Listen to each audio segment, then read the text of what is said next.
Ayon sa aming sources, si Daniel Padilla ay nananahimik. Biglang lumapit sa kanya si Kyle Echari.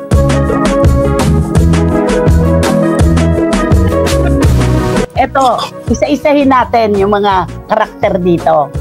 Si Richard Gutierrez hindi nagpapasimula ng gulo. Pero wag mong hahamunin, di kanya uurungan.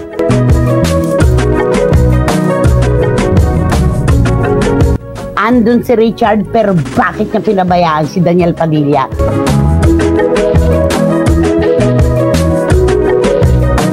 Veteranang kolumnista na si Christopher Min, isiniwala ang totoong kwento sa sagupaan ni na Daniel Padilla, Kyle Echari, Richard Gutierrez at J.K. Labajo.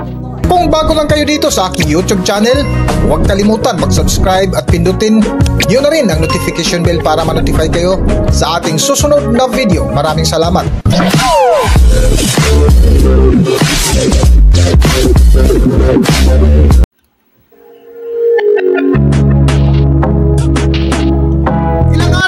Matapos ang taunang selebrasyon ng ABS-CBN Bowl 2025 ay mas lalong umiinit ang mga naglabasang balita. Isa nga dito ang umiikot ngayon na kwento sa sagupaan sa grupo ng actor versus actor na sina Daniel Padilla at Kyle Echari, Richard Gutierrez at J.K. Labajo na ikinagulat ng netizens ang kumalat na balita.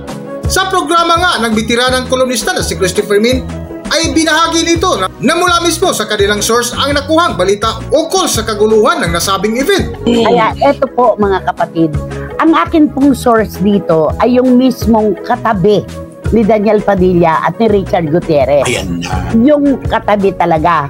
Maaari pong ang kanyang kwento ay pabor kay Daniel at kay Richard, pero ang amin pong ilalatag sa inyo at itatawid yung kung ano ang nakita nila habang nandun pa sa ibaba sa ballroom pa. Nananahimik daw po. At saka, taon na lang po ilalabas po natin si Catherine Bernardo dito sa kwentong ito. Hindi po siya kasali dito. Hindi po kasali si Catherine Bernardo. Kaya huwag nating idamay yung tao dahil wala siyang kinalaman dito. Ayun, maliwanag. Ayon sa aming sources, si Daniel Padilla ay nananahimik. Biglang lumapit sa kanya si Kyle Echari. At meron silang pinag-usapan na parang tumigas yung salita nung Kyle kay Daniel. Tahimik si Daniel May umaali-aligid si J.K. Labajo. Si J.K. panguso-nguso na parang bang upakan mo na. Parang ganon. Ay, nagbaano na meron. Oo. Ang nangyari, nakita ni Richard Gutierrez yung ginagawa ng dalawa kay Daniel na nananahimik. Anong inaasahan mo na gagawin ni Richard? Natural, aawat, di ba? Natural, natural, aawat ka. Oo. Aawat siya. Alam mong ginawa sa kanya ni J.K. Labajo? Bakit ka nandito? Sabi niya, ano gusto mo?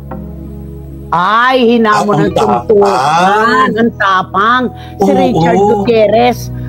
Mga kapatid, kailangan pa po ba naming ilarawan sa inyo kung gaano kagaling sa action scenes itong si Richard Gutierrez.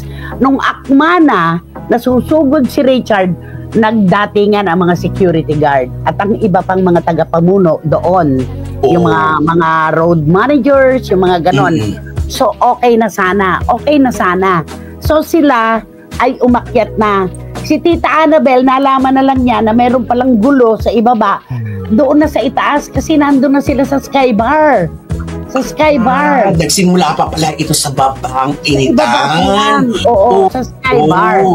Ngayon, ang kay Tita Annabel, walang pagkampi, kundi ang bantayan ng kanyang anak. Oo, perfect. Mas kilala niya si Richard Gutierrez. Kapag hinamon mo si Richard, hindi uurong. Diba? Pag hinamon mo si Richard talaga, hindi ka uurungan. Ngayon, umakyat si Piolo. Ano ang inaasahan ng ibang naroon? Naku, umakyat si Piolo. Susunod si Kyle at saka itong si JK. Diba? Ganun yun tropa-tropa sila diba? Grupo-grupo na ito lumapit pa raw itong si Kyle kay Tita Annabel. At ang sabi, nagbisaya, idol ko po ang anak nyo. Idol ko po si Richard Gutierrez. Hindi naman siya kilala ni Tita Annabel. Ganun ba dong? Ganon, hindi niya kilala kahit si Kyle, hindi niya kilala. So wala siyang hint na ito pala yung nanduro nag-ano sa anak niya, naghamon. So ganon. Ang bilis daw ng mga pangyayari ayon sa aking source. Nakalusot yung J.K. Labajo, lumapit kay Richard Gutierrez at kunwaring nagsosorry pero pangisi-ngisi. Hinamon ulit si Richard. Then nakita niya yung gusto niyang makita. Diba? Nasa pool siya, sa may ulo. Nasa pool siya. Nagpang-abot talaga. Natural na off-balance pa nga si Richard. Si Tita Annabel nga, napaupo pa dun sa kanyang silya. Ang bilis ng pangyayari dahil tumakbo daw yung J.K. Labajo. Sumugod talaga. Nasa gataan niya si Tita Annabel. Yun ang kwento.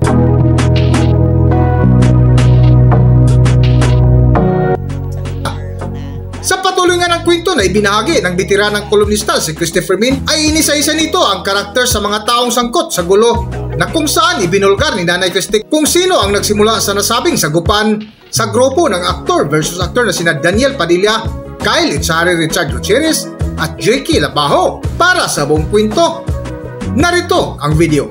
Eto na. Grabe. Nakakatawa. Eto, isa-isahin natin yung mga karakter dito. Si Richard Gutierrez hindi nagpapasimula ng gulo. Pero wag mong hahamunin, di kanya uurungan. Si Daniel Padilla, may nalaman ka na rin ba na naghamon ng away to? Kahit galing siya sa pamilya Padilla, wala. Hindi, kahit na maangas ang itsura niya, pero hindi siya nagsisimula, hindi siya starter. Di ba? Hindi siya starter. Si Daniel Padilla di ba? Tapos, si Kyle Echari, ano napansin mo kay Kyle? Ay, siyempre. Nakilala ko lang naman ang bongang-bongen dahil kay Piolo, dahil laging kasama ni Piolo, di ba? At saka, sa senior high, ang interpretasyon ng mga nandun, kung talagang may gusto siyang kumprontahin kay Daniel Padilla, mali yung lugar. ABS-CBN ball yan. Kung meron siyang gustong linawin, wag mong itapat sa isang pagtitipo na dinisign para sila ay magkasama-sama bilang magkakapamilya sa isang istasyon. Mali yung lugar. Ito namang si J.K. Labajo, talaga naman basta gulero tong batang to wala nang question dyan. Tsaka may history kasi, di ba? Darren Espanto. Hindi ba? Anong ginawa niya kay Darren na umabot pa sa piskalya? At ay nagsusyo, meron din siyang hinahamon ng mga fans. Nagmumura sa entablado. Kaya makikita mo talaga, kapag nakainom talaga, iba. Kapag may alak, may balak. Di ba? Yun ang totoo doon. So, yan na ang kanilang mga karakter, di ba? Yan ang kanilang mga karakter. Nakakalungkot na itong si J.K. Labajo, itong si Kyle Echari. Ano ba? Umuusbong pa lang ang mga karera nyo. Ano ba ito? Di ba? Nakakaloka kayo. Tapos yun naman mga fans, naku, naggalit si Daniel kasi niyayakap-yakap, inaakbayan ni Kyle. Si Catherine. Nagselos. Alam mo, Romel, hindi nga tinitingnan at tinanap ni Daniel si Catherine kung nasaan. Sa lawak ng lugar na yon, hindi nga niya nakita at wala siyang pakialam kung ano nagaganap, kung nagyayakapan man sila doon o ano. Wala. Kaya nga dito, out si Catherine dito. Oo, sabi ng iba, ang haba-haba ng hair, pinag-aawayan. Sorry po, twiggy po ang buhok. Hindi mahaba. Kasi hindi po siya kasali dito. Huwag nyo nang paangkin kay Catherine ang dahilan ng away. Wala talaga. Ay, yun ang ano doon no? Maghahamon ka sa isang Richard Gutierrez. Anong inaasahan mo? Sabi ng iba, ba't naman si Richard di naman kasali sa gulo? Bakit pa niya dinedepensa si Daniel? Alam niyo po mga kapatid, kung si Richard ay hindi umawat at hindi kumagat sa hamon nitong si J.K. Labajo, anong sasabihin ninyo? Pinabayaan niya si Andres bilang si JB. Andun si Richard, pero bakit niya pinabayaan si Daniel Padilla? Walang lulugaran si Richard, di ba? Oo. Walang lulugaran. At saka ganun naman talaga, kasi may okasyon kahit naman sino, kung may nakikita naman yung nagtatalo, di ba? Gigitna ka. Gigitna ka para mawala yung komosyon. Aawat ka. Nagsasayaw na si Barbie At saka itong si Richard sumugod ka pa rin. di talaga naghahamon ka, di ba? Talagang inaano mo si Richard na patulan ka, di ba? Parang ganon. O, di nakita mo mga estrella sa kalangitan, di ba? O, Ay, ano muna magagawa nyo? Ang laki-laki kaya ni Richard Gutierrez. At saka anak, pagdating sa Ay. aksyon,